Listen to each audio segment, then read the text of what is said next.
Grand Rising Collective. So look, I want to bring a topic up that I don't really see a lot of people talking about. We talk about collective healing, but we do not talk about collective honesty. We don't talk about these forgeries, or we don't talk about documents in history that are either inaccessible or only a redacted version or a partial version. Obviously, like when the files came out, we see redacted versions and we don't see, the entirety. And that's all obviously to do what? To protect certain names. Now, the names of the victims really should have been redacted, but we kind of see that, well, you guys all have experienced the same experience, the same collective experience that I have. In order to have collective healing, we need collective honesty. We need to create collective honesty. We need to create common memories, but we also need to rediscover what the common memory actually is globally. When you're trying to extend friendship, create relationship on any level, you first got to find something in common. Now, I'm not saying to go around and trauma bond with people and discuss these things like, oh, this is that. That's not helpful to trauma bond.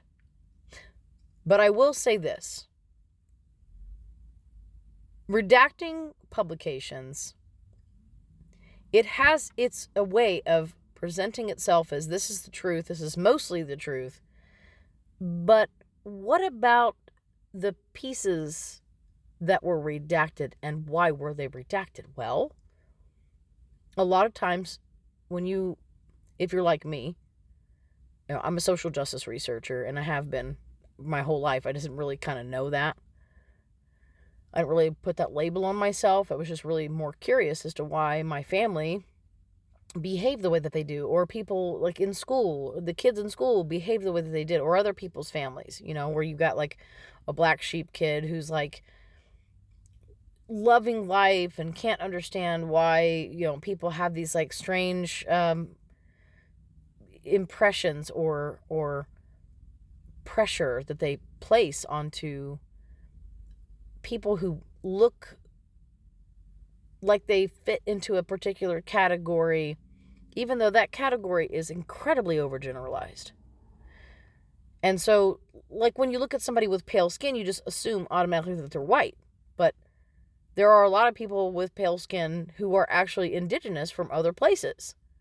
And in America, that's not really a concept that it seems this government really wants us to really grasp or think about.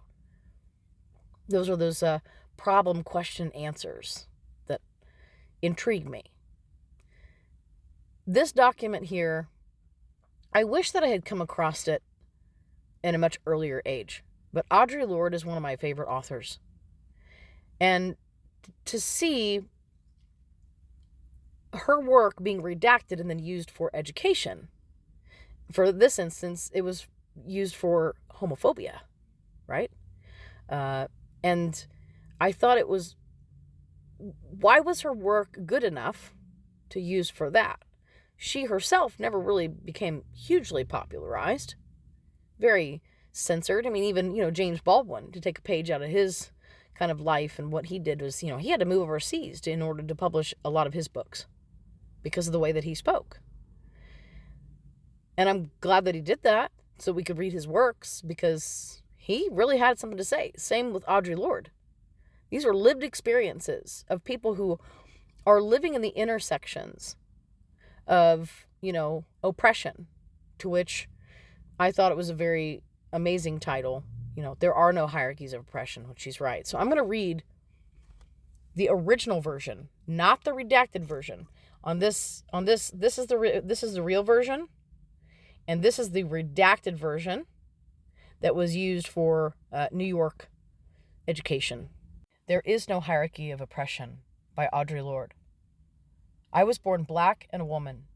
I am trying to become the strongest person I can become, to live the life I have been given, and to help effect change toward a livable future for this earth and for my children.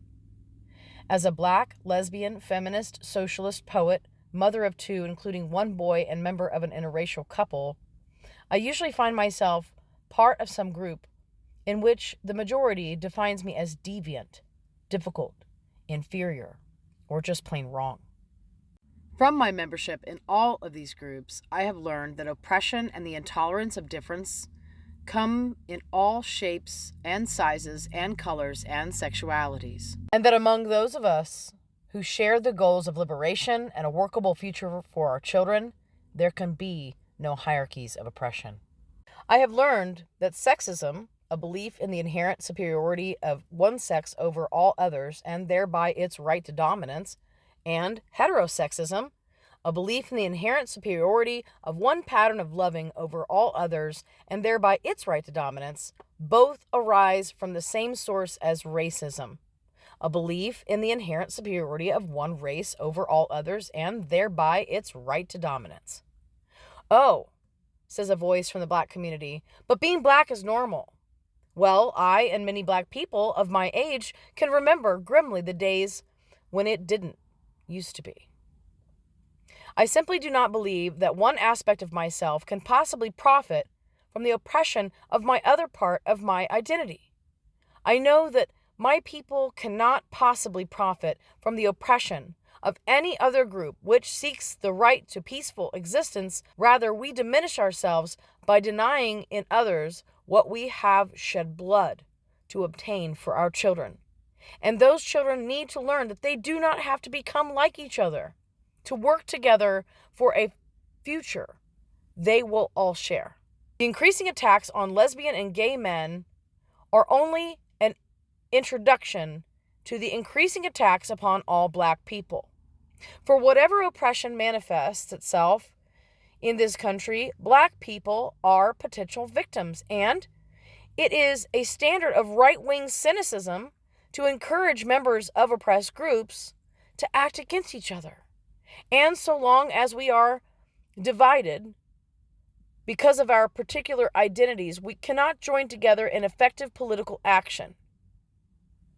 That was the part that was redacted.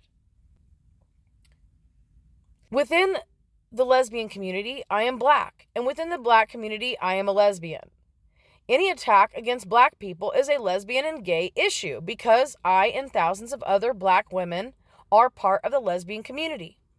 Any attack against lesbians and gays is a Black issue because thousands of lesbians and gay men are Black. There is no hierarchy of oppression. It is not an accident that the Family Protection Act, which is virulently anti-woman and anti-Black, is also anti-gay. As a Black person, I know who my enemies are, and when the Ku Klux Klan goes to court in Detroit to try and force the Board of Education to remove books the Klan believes hint at homosexuality, then I know I cannot afford the luxury of fighting one form of racism only. I cannot afford to believe that freedom from intolerance is the right of only one particular group. And I cannot afford to choose between the fronts upon which I must battle these forces of discrimination wherever they appear to destroy me. And when they appear to destroy me, it will not be long before they appear to destroy you. Tell me what you thought about this reading in the comments. Let's create a more meaningful dialogue, because they don't want us to.